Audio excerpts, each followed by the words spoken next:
How to fix your Nissan. This is the Nissan urvan belt. You can see this is the compressor, the roller beside the compressor, between the compressor and the pulley.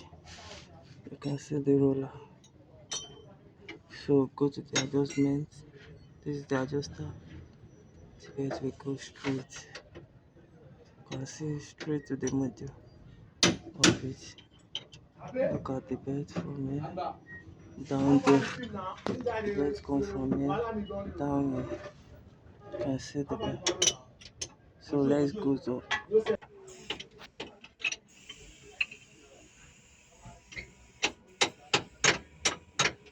can see the compressor down there. The belt just come from here. Go that side to the power steering pump. You can see the power steering pump. Power steering pump down to the alternator. You can see the alternator down there.